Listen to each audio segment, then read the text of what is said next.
के कारण, मिथ्या ज्ञान के कारण या अपने स्वार्थ के कारण असत्य सिद्धांतों का, असत्य परंपरा और मान्यताओं का प्रचार प्रसार कर अपने अनुयायियों को ठगने का प्रयास करते हैं, वो संगठन, वो मत, वो लोग उन विद्वानों का विरोध करते हैं। और इसीलिए ऋषि ने लिखा है, अनेक प्रकार के विघ्न करते हैं। और ये विघ्न यदि हम ऋषि दयानंद के जीवन में भी देखें तो अनेकों बार हुए। आप सब लोग उसे जानते हैं कि उनको कितनी बार जहर आदि देकर या अन्य विधियों से मारने का प्रयास किया और अंततः वो सफल भी हुए। अन्यथा ऋषि दयानंद एक लंबी आयु को प्राप्त कर और इस वैदिक धर्म के प्रचार प्रसार के लिए बहुत सारा अभी काम कार्य करना उनका बाकी था। परंतु फिर भी ऋषि ने एक बात लिखी है कि विरोध चाहे कितना भी हो, ये सत्य का मार्ग जब विद्वानों के द्वारा उस पर चला जाता है तो उनका मार्ग विस्तृत होता है, अर्थात उनके कार्य बढ़ता जाता है। इसीलिए आप्त पुरुष और विद्वान अपने कर्तव्य पथ से हटे ना, विघ्न बाधाओं को पार करते हुए भी इस सत्य सिद्धांतों का प्रचार प्रसार करना आवश्यक है।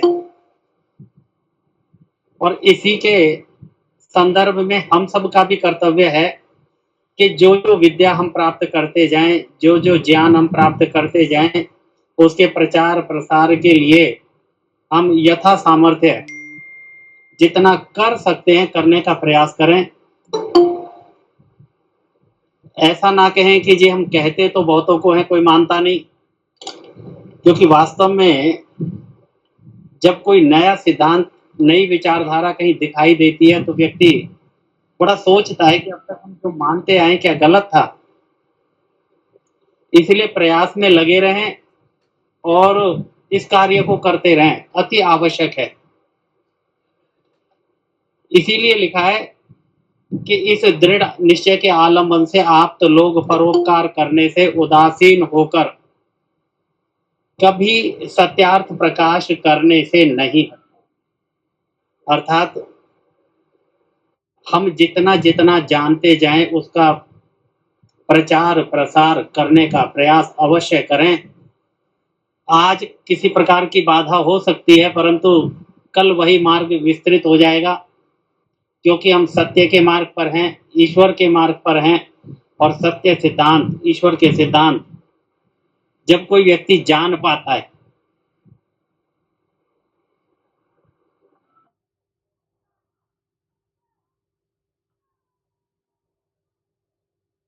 तो निश्चित है कि उनको मानने का, उनको जानने का प्रयास करता है। यहाँ तक हम कर चुके थे। अब ऋषि ने पृष्ठ संख्या 5 पर कुछ और सिद्धांत दिए हैं, उनका स्वाध्याय करते हुए चिंतन करते हैं। ऋषि लिखते हैं, यह बड़ा दृढ़ निश्चय है।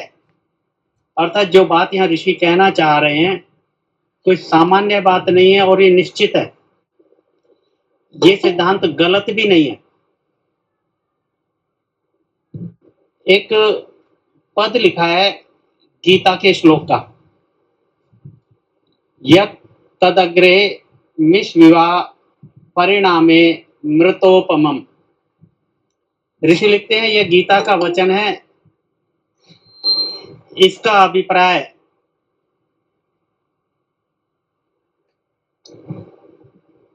यह है जो जो विद्या और धर्म प्राप्ति के कर्म हैं वे प्रथम करने में विष के तुल्य और पश्चात अमृत के सदृश होते हैं। वास्तव में ये बात है भी, और इस बात को हम सब लोग जानते भी हैं। अर्थात जो विद्या का मार्ग है, पढ़ने और पढ़ाने का मार्ग है, और धर्म का मार्ग है, धर्म की प्राप्ति का मार्ग है। धर्म की प्राप्ति अर्थात अपने कर्तव्य कर्मों को समझना। ये स्वाभाविक ज्ञान नहीं है। धर्म विद्या भी स्वाभाविक ज्ञान नहीं है, नैमित्तिक है। इसको जाना और जनाया जाता है, पढ़ा और पढ़ाया जाता है, बताया जाता है, प्राप्त करा जाता है। तो कहते हैं यत तदग्रे, अर्थात जो पहले कैसा होता है, कहते विष के तुल्य होता है। अर्थात ये पढ़ना, पढ़ाना, सीखना, सिखलाना अच्छा नहीं लगता। और यही कारण है, आप देखते हैं कि जब एक छोटे बच्चे को अगर स्कूल में भेजा जाए, तो कभी भी शायद ही कोई बच्चा अपनी खुशी से जाता हो। और 1-2 दिन चला भी जाए तो फिर उसकी इच्छा रहती है कि अब नहीं जाना। कारण कि वहाँ पर कुछ नियम होते हैं, नियम के अंदर बंधना पड़ता है। और बंधन मनुष्य की आत्मा को या मनुष्य को अच्छा नहीं लगता। स्वच्छंदता अच्छी लगती है, परंतु ये धर्म और विद्या का जो मार्ग है, इसमें नियम पूर्वक किसी भी चीज को प्राप्त करने के लिए रहना पड़ता है। इसीलिए पहले विष के तुल्य लगता है, अर्थात अच्छा नहीं लगता। और दूसरा लगता है, कहते पश्चात अमृत के तुल्य होता है, अमृत के सदृश। अर्थात जब वो विद्या प्राप्त हो जाती है, धर्म का मार्ग मिल जाता है, हमें क्या करना चाहिए और क्या नहीं करना चाहिए, जब इसका ज्ञान हो जाता है, तब वो अमृत के तुल्य हो जाता है। अर्थात हमें अमरता प्रदान कराने वाला होता है, हमें सुख पहुंचाने वाला होता है, हमारे लिए इतना लाभकारी होता है कि तब व्यक्ति कहता है, बड़ा अच्छा हुआ कि बचपन के अंदर या पहले समय के अंदर मेरे माता पिता और आचार्यों ने मुझे किसी भी प्रकार से दबाव बनाकर, दंड देकर, धमकाकर, डराकर मुझे ये विद्या प्राप्त करा दी। आज मैं उसका सुख भोग रहा हूं। इसलिए ऋषि यहाँ पर भूमिका में लिख देते हैं कि आगे जो विद्या प्राप्ति है, ये मनोरंजन नहीं है। इस तरह से कुछ ऐसा नहीं है, इसमें कुछ आनंद की, माइक बंद करें जी प्रीति जी। उसमें कुछ ऐसा नहीं है कि पढ़ते पढ़ते बड़ा मनोरंजन हो जाएगा, जैसा हम पिक्चर देखते हैं या कोई नॉवल पढ़ते हैं या कोई कहानियों की किताबें पढ़ते हैं, ऐसा नहीं है। ये विद्या का क्षेत्र है, समझना और समझाना पड़ता है। अनेक बार तो ऐसा होता है कि यदि कोई सूक्ष्म विद्या है तो समझने में देर भी लगती है, परंतु इसमें धैर्य बनाए रखें। हाँ, ये बात निश्चित है, ऋषि ने ये गीता के वचन के माध्यम से एक बात बता दी, जब हम उस विद्या को प्राप्त कर ले जाएंगे, उस ज्ञान को प्राप्त कर ले जाएंगे, तो वह हमारे लिए भी सुख कारक होगी, लाभ कारक होगी, और हम अन्यों को भी लाभ पहुंचाने के योग्य हो जाएंगे, अर्थात पुण्य कमाने का मार्ग हमें मिल जाएगा। इसलिए विद्या के क्षेत्र के अंदर किसी भी प्रकार से ऐसा ना समझें कि बड़ा कठिन है, समझ में नहीं आता, आता है, परंतु थोड़ा सा धैर्य, थोड़ी सी बुद्धि, थोड़ा सा समय निकालने की आवश्यकता है। उसी के लिए ऋषि लिखते हैं, ऐसी बातों को चित्त में धरकर। कौन सी बातें? एक तो ये कि ये धर्म का मार्ग है, ये विद्या का मार्ग है, इसके अंदर पुरुषार्थ पढ़ाने वाले को भी करना पड़ता है, पढ़ने वाले को भी करना पड़ता है। और दूसरा, अर्थात विद्वानों के सामने अनेक प्रकार के विघ्न आए, तब भी उस मार्ग को वो छोड़ते नहीं। इसीलिए कहते हैं, मैंने इस ग्रंथ को रचा है। अर्थात इस ग्रंथ को रचने में, इसके प्रचार प्रसार के अंदर लोगों ने कितने विरोध किए थे, परंतु कहते उसे किसी भी प्रकार से रुक जाना, डर जाना या अन्यथा लिखना ऋषि ने विचारा नहीं। इसीलिए इस ग्रंथ के अंदर जो सत्य सत्य सिद्धांत हैं, वो ऋषि ने यहाँ पर दिए। ऋषि लिखते हैं, श्रोता व पाठक गण भी प्रथम प्रेम से देखकर इस ग्रंथ का सत्य सत्य तात्पर्य जानकर यथेष्ट करें।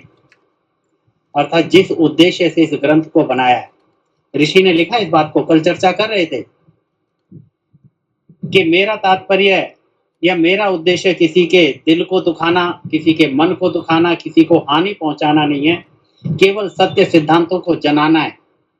और जब व्यक्ति प्रथम इसे प्रेम से देखना, प्रेम से अर्थात ये विचार करके कि ऋषि ने इसके अंदर बड़ा पुरुषार्थ किया है सत्य सिद्धांतों को यहाँ संकलित करने का, तो कहते हैं कि उनको समझने का प्रयास करें। एक बार पढ़ते ही और तुरंत उसका विरोध करना, ऐसा ना करें। और जब उस सिद्धांत को समझ जाएं, उस विद्या को समझ जाएं, फिर कहते सत्य सत्य तात्पर्य जानकर फिर यथेष्ट करें।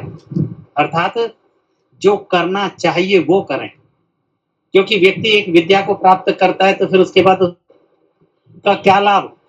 उसका लाभ है कि उसको जीवन में धारण कर उसके अनुसार अपने जीवन को बनाते हुए और अन्य लोगों को उस विद्या की प्राप्ति कराते हुए पुण्य कार्यों को संग्रहित करें, अर्थात पुण्य को संग्रहित करें, पुण्य इकट्ठा करें और अपने जीवन को भी सफल बनाएं। मनुष्य का जीवन बड़ा छोटा सा जीवन है और ये बड़ा महत्वपूर्ण भी है।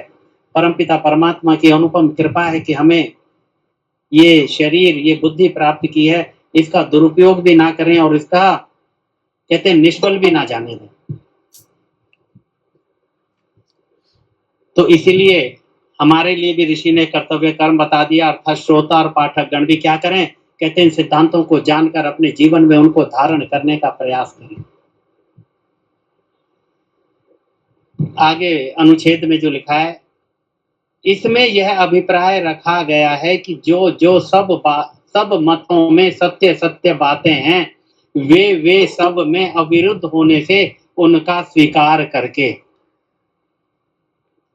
और जो जो मतांतरों में मिथ्या बातें हैं उनका खंडन किया है। आप देखेंगे सत्यार्थ प्रकाश में, और जिन जनों ने सत्यार्थ प्रकाश को पढ़ा है, जहां ऋषि ने 10 समोल्लासों के अंदर जब सिद्धांतों की चर्चा की है, तो वहां पर भी, और जब 4 समोल्लासों में जहां खंडन लिखा है, वहां पर भी जो मतों के अंदर अनेक प्रकार की सत्य बातें लिखी हैं, वहां पर ऋषि ने स्वीकार किया है कि ये बात ठीक लिखी है, ये वेद के अनुकूल है, मानने के योग्य है। और जहां पर उसमें गलत लिखा है, उस बात को लिखा है कि ये बात गलत है, ये त्याज्य है। इसीलिए ऋषि ने लिखा है कि उनमें जो बातें अविरुद्ध हैं, अर्थात जिनमें किसी का कोई विरोध नहीं है, सबका विरोध कहां पर नहीं होता, सत्य बातों का किसी का विरोध नहीं होता, तो कहते उन सबको मान्य किया है, उनको स्वीकार किया है, और जो उनमें आपस में विरोध है तो उसका खंडन किया है। इसमें यह भी अभिप्राय रखा है सब मतांतरों की गुप्त व प्रकट बुरी बातों का, ये बड़ी एक महत्वपूर्ण शब्द यहाँ पर ऋषि ने लिखा है कि मतांतर वालों में बहुत सी बातें तो प्रकट हैं, अर्थात वो सार्वजनिक रूप से कहते हैं, उनकी चर्चा भी करते हैं, उसमें कुछ ठीक भी है और कुछ गलत भी है, और कुछ बातें गुप्त भी हैं, अर्थात वो सबको नहीं बताते, क्योंकि उस बात को इन्हें पता है कि अगर सार्वजनिक रूप से उन बातों की चर्चा की गई तो सब लोग विरोधी हो जाएंगे, क्योंकि कुछ बातें तो सामान्य जन भी जानता है कि नहीं ये बात तो गलत है। एक छोटा सा उदाहरण बताता हूँ। जब जैन मत के ऋषि चर्चा करते हैं 12वें समोल्लास के अंदर, जैन ग्रंथों में लिखा है कि उनके तीर्थंकरों की आयु करोड़ों वर्ष है और उनका आकार भी सैकड़ों और हजारों योजन लंबा है, शरीर का आकार।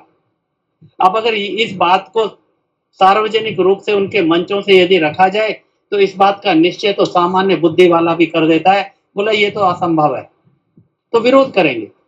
तो वो क्या करते हैं, इन बातों को गुप्त रखते हैं। तो ऋषि कहते हैं इस ग्रंथ के अंदर मैंने प्रयास किया है कि उनकी जो प्रकट बातें हैं वो भी, और जो उनकी गुप्त बातें हैं जिनको वो सबको बताते भी नहीं है, कहते उन बातों का भी मैंने प्रकाश किया है। और किसके सामने रखा है, वो 3 शब्द ऋषि ने प्रयोग किए हैं। किसके सामने लिखा है, विद्वान, अविद्वान और साधारण मनुष्यों के सामने रखा है, क्योंकि वास्तव में ऋषि एक स्थान पर लिखते हैं ऐसा असंभव है कि सभी लोग इस दुनिया के विद्वान हो जाएं, क्योंकि प्रत्येक व्यक्ति की योग्यता अलग अलग होती है। तो इसलिए जितना जितना विद्या को प्राप्त होते हैं उतना उतना लोग विद्वान बनते चले जाते हैं।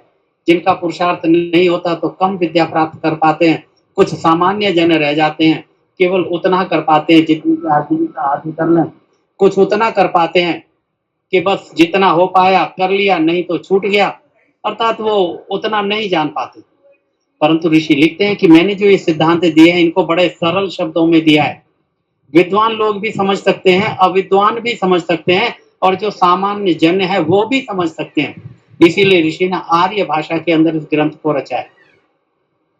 तो कहते हैं कि जितनी भी अन्य मतांतरों की प्रकट बातें हैं और गुप्त बातें हैं उन सबको विद्वान, अविद्वान और साधारण मनुष्यों के सामने रखा है, जिससे सबसे सबका विचार होकर, अब एक बात और विशेष लिखे, सबसे सबका विचार होकर, सबसे सबका विचार क्या, अर्थात सारे लोग, चाहे वो विद्वान है, अविद्वान है या साधारण मनुष्य हैं, उन सबकी विचारधारा एक हो जाए, उनमें विरोध समाप्त हो जाए, और उसका फिर लाभ क्या होगा, परस्पर प्रेमी होके सब एक सत्य मध्यस्थ होंगे, अर्थात सब लोग चाहे वो विद्वान हैं, अविद्वान हैं या साधारण मनुष्य हैं, अर्थात इस संसार के सब मनुष्यों में विरोध समाप्त होकर परस्पर प्रेम बढ़े, प्रीति बढ़े, और एक मत को मानने वाले हो जाएं, जैसी स्थिति हमारे पूरे संसार के अंदर महाभारत काल से पहले थी।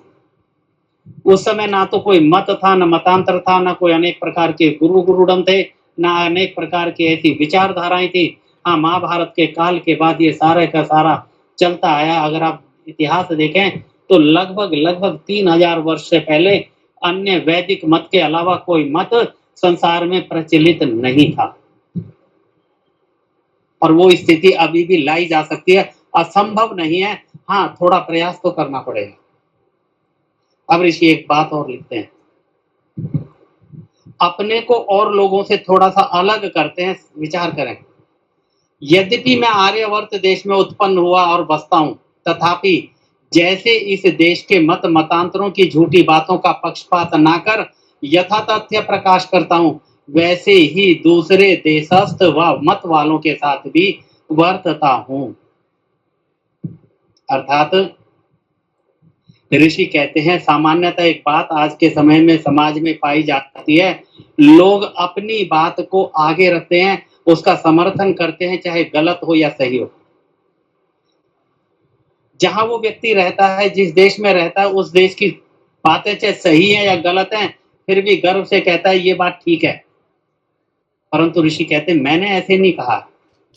मैं आर्यवर्त में बसता हुआ भी, रहता हुआ भी, पैदा भी यहीं हुआ हूं, फिर भी अपने देश के अंदर जो चलने वाले अनेक प्रकार के मत मतांतर हैं, उनमें जो असत्य बातें हैं, उनका खंडन मैंने पहले किया है। अर्थात चाहे वो मेरे देश की हैं, मेरे समाज की हैं, अगर गलत हैं तब भी मैंने उनका खंडन किया है। गलत बात का मैंने कहीं पर भी समर्थन नहीं किया, क्योंकि मैं पक्षपाती नहीं हूं। अन्यथा सभी लोग इस बात को करते हैं। इसीलिए लिखा है, जैसा स्वदेश वालों के साथ मनुष्योन्नति के विषय में वर्तता हूं, वैसा विदेशियों के साथ भी और सब सज्जनों को भी वर्तना योग्य।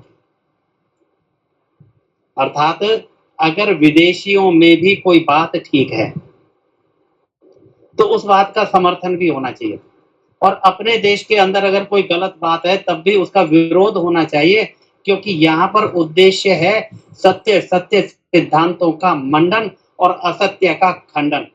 यहाँ पर कोई देश, धर्म, मत आदि की कोई सीमा नहीं है कि बस इसमें रहकर कार्य करना है। ऋषि ने इसलिए सारा ये जो ग्रंथ लिखा है, किसके लिए लिखा है? मनुष्य मात्र के लिए लिखा है। और लोगों की, विदेशियों की भी बातें यदि कहीं पर उनके ग्रंथों में ठीक है, तो ऋषि ने उसका वहां पर समर्थन किया है कि हाँ ये बात उनकी ठीक है, और आप इसको जब ग्रंथ पढ़ेंगे तो जान पाएंगे। और एक बात और लिखते हैं, कहते हैं तथा सब सज्जनों को भी वर्तना योग्य। अर्थात जो सज्जन लोग हैं, जो पक्षपाती नहीं है, स्वार्थी नहीं है, हठी नहीं है, दुराग्रही नहीं है, उन लोगों को भी ऐसा वर्तना चाहिए। अर्थात सत्य का मंडन और असत्य का खंडन, चाहे वो किसी के भी द्वारा कहा गया हो, ऐसी विचारधारा सभी को रखनी चाहिए। इससे क्या होगा? धर्म बढ़ेगा। इससे क्या होगा? सुख बढ़ेगा। इससे क्या होगा? उन्नति को प्राप्त होंगे। इसीलिए लिखते हैं, क्योंकि मैं भी जो किसी एक का पक्षपाती होता, तो जैसे आज कल के स्वमत की स्तुति, मंडन और प्रचार करते हुए दूसरे मत की निंदा, हानि और बंद करने में तत्पर होते हैं, वैसे मैं भी होता। अर्थात जो सामान्य जन करते हैं। आज भी आप देखें, जितने भी संगठन बने हुए हैं, चाहे वो धार्मिक हैं, सामाजिक हैं, राजनीतिक हैं या और भी हैं, वो अपनी गलत बात को गलत जानते मानते हुए भी उसका बड़ा प्रचार प्रसार करते हैं, पहला मैं ठीक। और इसीलिए सब लोगों के अंदर विरोध है, और उस विरोध ने कितने झगड़े, कितना अन्याय, कितना अत्याचार आज भी समाज में होता है। परंतु ऋषि कहते मैंने ऐसा नहीं किया है। मैंने केवल दूसरे की बात की निंदा, उसकी हानि इसलिए नहीं की कि वो दूसरा है। अगर वो जो भी गलत है, अगर अपना गलत है तो अपने को गलत कहा, दूसरा गलत है तो दूसरे को गलत कहा है, परंतु सत्य को सत्य क्या और असत्य को असत्य, चाहे वो किसी का भी हो। कहते हैं वैसे मैं भी होता, परंतु ऐसी बातें मनुष्यपन से बाहर हैं। अर्थात ये मनुष्य का गुण नहीं है कि गलत बात का समर्थन करे और सत्य बात का विरोध करे, क्योंकि वो बात मेरे से संबंधित है। इसलिए कहते हैं ये मनुष्यपन का गुण नहीं है। ये मनुष्यपन का गुण क्या है? क्योंकि परमात्मा ने उसको बुद्धि दी है, बुद्धि से विचार करे और सत्य असत्य का निर्धारण करे और फिर सत्य मत पर चले और चलाए और उसी का समर्थन करे। ये मनुष्यपन है। और हम सबको इसीलिए ऋषि यहाँ पर परोक्ष रूप से और सीधा-सीधा प्रत्यक्ष रूप से इस बात को करने के लिए आदेशित करते हैं कि हम सबको भी सत्य का ग्रहण और असत्य का त्याग हर क्षेत्र में करना चाहिए। हम किन्हीं भी संगठनों से जुड़े, किसी भी मत से जुड़े, किसी भी संप्रदाय से जुड़े या कहीं पर भी कोई किसी भी चीज से हम अगर जुड़े हुए हैं, अगर वहां पर भी कोई गलत बात होती है तो उसका विरोध करने में तत्पर रहना चाहिए। और दूसरा, यदि कोई सत्य बात भी कहता है तो उसका समर्थन अवश्य करें। ये मनुष्यपन है, ये मनुष्य का गुण है और तभी एक मनुष्य कहलाता है।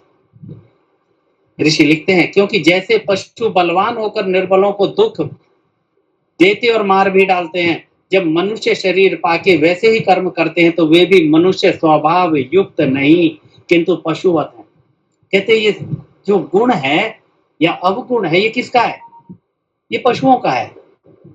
अर्थात एक बलवान पशु छोटे पशु को बिना किसी अपराध के मार डालता है। ये मनुष्यों का गुण नहीं है। इसलिए मनुष्य को गुण वही है, सत्य असत्य का निर्धारण करके सत्य का ग्रहण करे। और एक बात और कहते हैं, कहते इससे भी कठोर बात ऋषि ने यहाँ पर लिखी है, शब्द पर ध्यान करेंगे। कहते जो बलवान होकर निर्बलों की रक्षा करता है वही मनुष्य कहलाता है और जो स्वार्थ वश होकर पर हानि मात्र करता रहता है वह जानो पशुओं का भी बड़ा भाई है। बड़ा भाई किस लिए लिखा है? वास्तव में पशु को नहीं पता मुझे क्या करना चाहिए और क्या नहीं करना चाहिए। परमात्मा ने जितनी उसको बुद्धि दी है उसके अनुसार वो कार्य कर ले जाता है, परंतु मनुष्य को पता है कि क्या ठीक है और क्या गलत है। और यदि नहीं पता है तो उसको पता करना उसका अपना कर्तव्य कर्म है कि मैं पता करूं कि क्या ठीक है और क्या गलत है और उसके बाद कार्य करूं। अगर नहीं करता है तो क्या हो गया? पशुओं का बड़ा भाई लिखा है। अर्थात जैसे पशु बुद्धिहीन होता है, इस बुद्धि के होते हुए भी अगर मनुष्य बुद्धि का प्रयोग नहीं करता है तो वह उस बुद्धि का प्रयोग ना करने से उसके लिए संज्ञा क्या दी है? कहते पशुओं का बड़ा भाई। हम समझ सकते हैं ऋषि क्या कहना चाहते हैं। सीधा सीधा आदेश है कि परमात्मा के द्वारा दी गई इस अनुपम एक कृति अर्थात बुद्धि का प्रयोग करके सत्य असत्य का निर्धारण करें, सत्य असत्य को सम के सत्य का ग्रहण और असत्य का त्याग करें। और ऋषि पूरे सत्यार्थ प्रकाश में इन दो शब्दों का बड़ा प्रयोग करते हैं और बार बार कहते हैं क्योंकि महत्वपूर्ण बात है।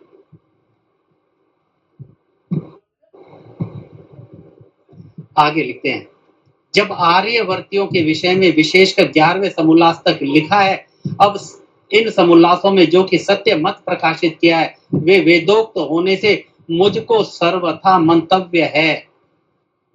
एक बात और यहाँ पर विशेष है, वास्तव में अगर सत्यार्थ प्रकाश को बड़ी तेजी के साथ पढ़ें तो लगता है कि सामान्य बातें लिखी हैं, परंतु एक एक शब्द पर जो विचार करते हैं तो वहां पर पता लगता है कि सामान्य बात नहीं।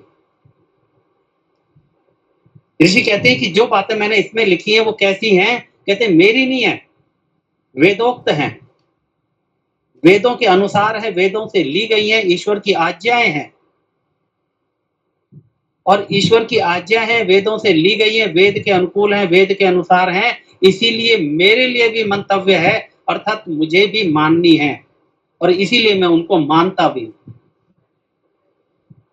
अर्थात ऋषि ने यहाँ पर कोई अपनी तरफ से कोई भी बात नहीं की, इसलिए ऋषि ने जब जब कोई भी सिद्धांत सत्यार्थ प्रकाश में बताया है वहां प्रमाण साथ दिया है, अनेक ग्रंथों का दिया है। और इसीलिए कुछ विद्वान लोग कहते हैं कि ऋषि दयानंद के ग्रंथ के अंदर लगभग 3000 ग्रंथों के प्रमाण हैं।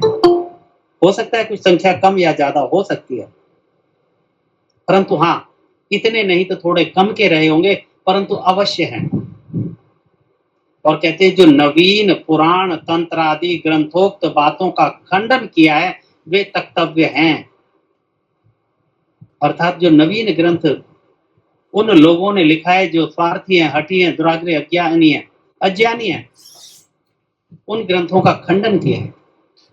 इसलिए नहीं किया कि वो उन लोगों ने लिखे, इसलिए किया है कि वो वेदों के अनुकूल नहीं है।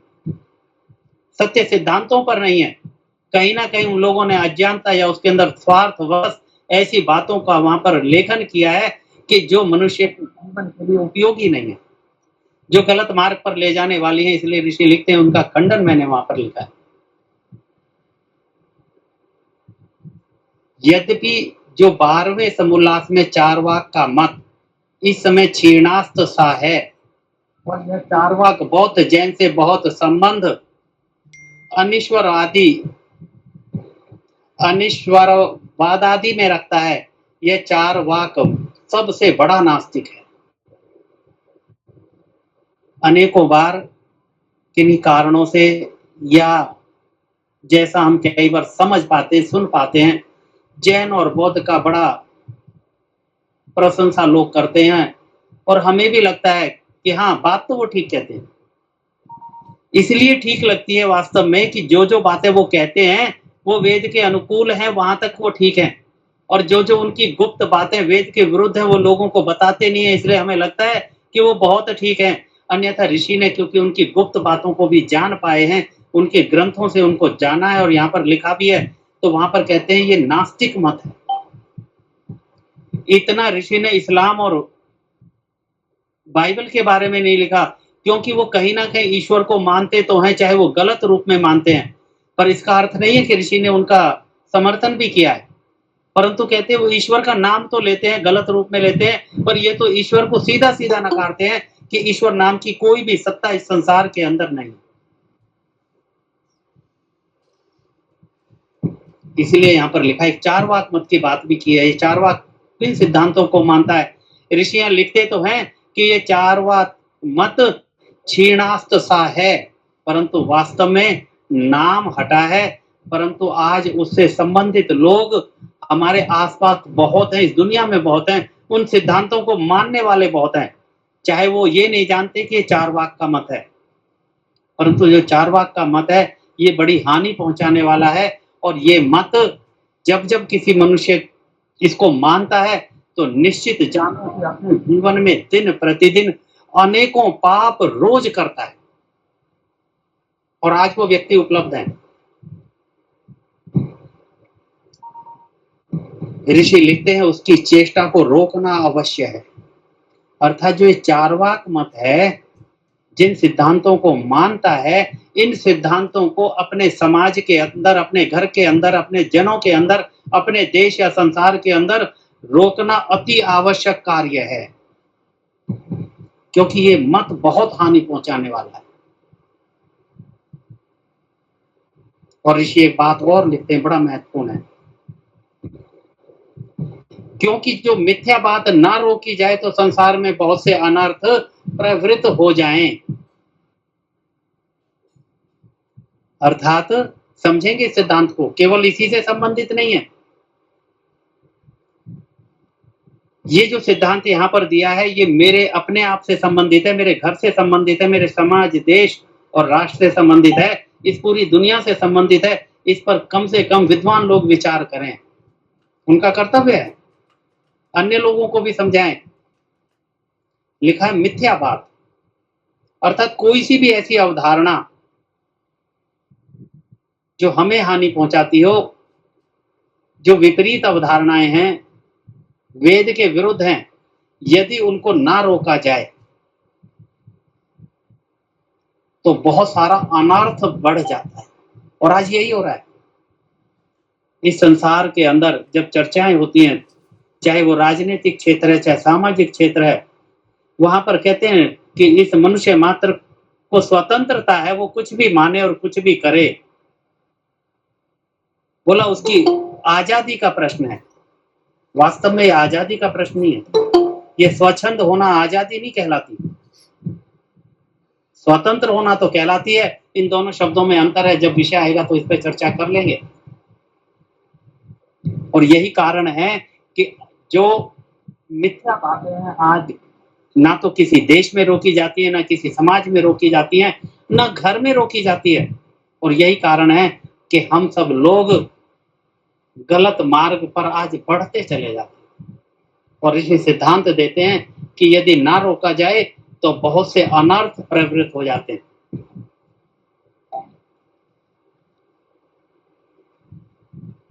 2-3 मिनट की चर्चा और करेंगे। ये हम सबका कर्तव्य कर्म है कि जो गलत बातें हैं जहाँ से आरंभ हो उसको आरंभ में ही रोकने का प्रयास करें। चाहे मेरे घर की बात हो, चाहे समाज की बात हो, देश की बात हो, जहाँ पर भी हो, जिसका जितना सामर्थ्य है, रोकने का प्रयास करें। नहीं है तो उन लोगों का सहयोग करें जो इस कार्य में लगे हुए हैं, उन संगठनों का सहयोग करें जो इस कार्य में लगे हुए हैं, पर उस बात को रोकना अति आवश्यक है, रोकना चाहिए।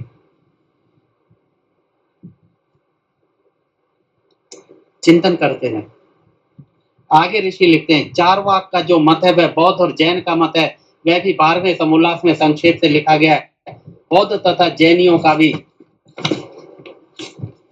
चारवाकों के मत के साथ मेल है और कुछ थोड़ा सा विरोध भी है, और जैन भी बहुत से अंशों में चारवाक और बौद्धों के साथ मेल रखता है, थोड़ी सी बातों में भेद है, इसलिए जैनों की भिन्न शाखा गिनी जाती है। यह भेद 12वें समोल्लास में लिख दिया है, यथा योग्य वही समझ लेना, जो इसका भिन्न है सो 12वें समोल्लास में दिखलाया है। बौद्ध और जैन का मत, जैन मत का विषय भी लिखा है। ऋषि ने विशेषतः इस मत के बारे में विशेष चर्चा यहाँ भूमिका में की है।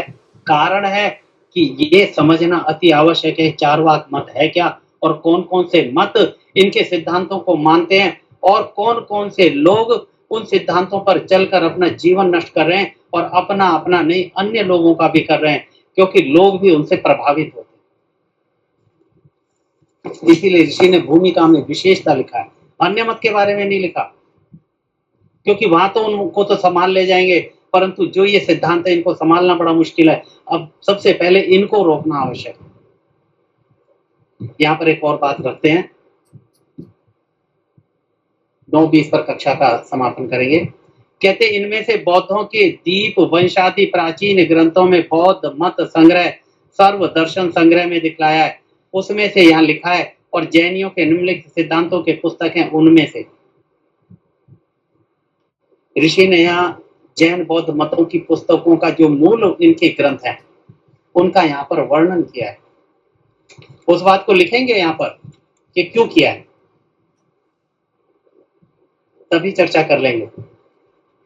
उन्होंने जो ग्रंथ लिखे हैं विशेषता इनके हैं, 4 मूल सूत्र, 11 अंग, 12 उपांग, 5 कल्प सूत्र, 6 छेद, 10 पन्यान सूत्र, 5 पंचांग, और उनके पूरे नाम भी दिए हैं, आप नाम को केवल वहां पर पढ़ लेंगे। कहते हैं कि इनमें ढूंढिया अवयवों को नहीं मानते, इनसे भिन्न भी अनेक ग्रंथ हैं जिनको जैनी लोग मानते हैं, इनका विशेष मत पर विचार 12वें समोल्लास में देख लीजिए।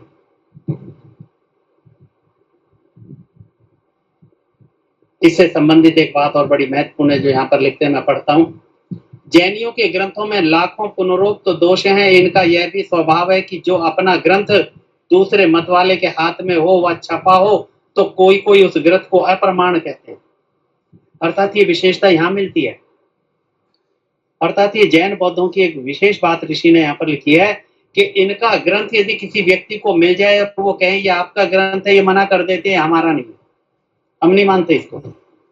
वो किस लिए मना करते हैं, क्योंकि उसके अंदर बहुत सारी असंभव बातें हैं और वो इन असंभव बातों को बताना नहीं चाहते, इसलिए मना कर देते हैं, बोले नहीं गलत है। इसलिए ऋषि ने लिख दिया कि इनके कितने ग्रंथ हैं जिनको ये मानते हैं, और ऋषि कहते हैं यह बात उनकी मिथ्या है। अन्य मत मतांतर वाले लोग जब किसी ग्रंथ को छापते हैं बनाते हैं तो वहां पर कहते हैं दृढ़ता से हमारा है और आप सब इसको माने, चाहे उसमें गलत ही लिखा है, परंतु ये जैन उस ग्रंथ को ही मानने से मना करते हैं, जबकि ये मानते भी हैं। क्योंकि जिसको कोई माने और कोई नहीं, इससे वह ग्रंथ जैन मत से बाहर नहीं हो सकता। हाँ, जिसको कोई ना माने, ना कभी जैनी ने माना हो, तब तो अग्राह्य हो सकता है, परंतु ऐसा कोई ग्रंथ नहीं जिसको कोई भी जैनी ना मानता हो। ये बात ऋषि ने इसीलिए लिखी है कि जब ऋषि ने 12वें समोल्लास में इनका खंडन मंडन किया था तो वहां लोगों ने कहा कि जी जो आपने ये लिखा इस ग्रंथ को तो मानते ही नहीं है, आपने क्यों इसके बारे में लिखा है। इसीलिए ऋषि कहते नहीं, सिद्धांत क्या है, जिस ग्रंथ को जैन समाज मानता हो या कुछ मानते हो और कुछ नहीं मानते हो, तो इसका अर्थ है कि मानते तो हैं, कुछ के ना मानने से वो उनका ग्रंथ नहीं हो जाता। इसलिए जो जिस ग्रंथ को मानता होगा उस ग्रंथस्थ विषय खंडन मंडन भी उसी के लिए समझा जाता है। एक बात साथ साथ बता दी ऋषि ने कि अगर कोई कहे कि हम तो इसे नहीं मानते, तो ठीक है, फिर तो बात ही खत्म हो गई। भाई कोई गलत बात है और व्यक्ति कहता है कि हम तो नहीं मानते, तो बात समर्थन की हो गई। पर ये खंडन किसके लिए? उसी के लिए जो उस बात को मानता है। तो ऋषि कहते हैं फिर चिंता की आवश्यकता नहीं है, आप नहीं मानते तो ये तो बड़ी अच्छी बात है, ये केवल उन्हीं के लिए लिखा है जो उस बात को मानते हैं। परंतु कितने ही ऐसे भी हैं कि उस ग्रंथ को मानते जानते हो तो भी सभा व संवाद में बदल जाते हैं। इसी हेतु से जैनी लोग अपने ग्रंथों को छिपा रखते हैं, दूसरे मध्यस्थ को न देते, न सुनाते, न पढ़ाते। इसलिए कि उनमें ऐसी ऐसी असंभव बातें भरी हैं जिनका कोई भी उत्तर जैनियों में से नहीं दे सकता। झूठ बात को छोड़ देना ही उत्तर है। और वास्तव में सही बात है कि वो कभी भी इन लिखी हुई बातों के ऊपर चर्चा करने की इच्छा भी नहीं रखते, क्योंकि उन्हें पता है वास्तव में ये बात भी असंभव है, हो ही नहीं सकती। जैसे एक की चर्चा मैंने की थी कि इनके तीर्थंकरों की आयु और उसके शरीर का आकार, स्वयं भी दबे मन से तो इस बात को मानते होंगे कि असंभव है, परंतु उनकी मजबूरी है कि प्रकट रूप से कैसे कहें, क्योंकि वो संगठन से जुड़े हुए।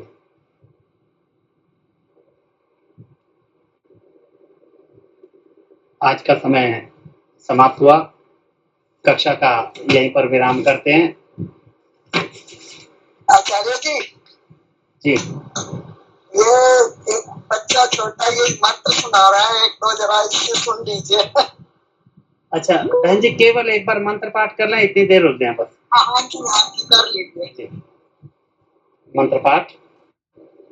ओम विश्वानि देवो सवितर्दुरितानि परासुभ यद्भद्रं तन्न आसुभ।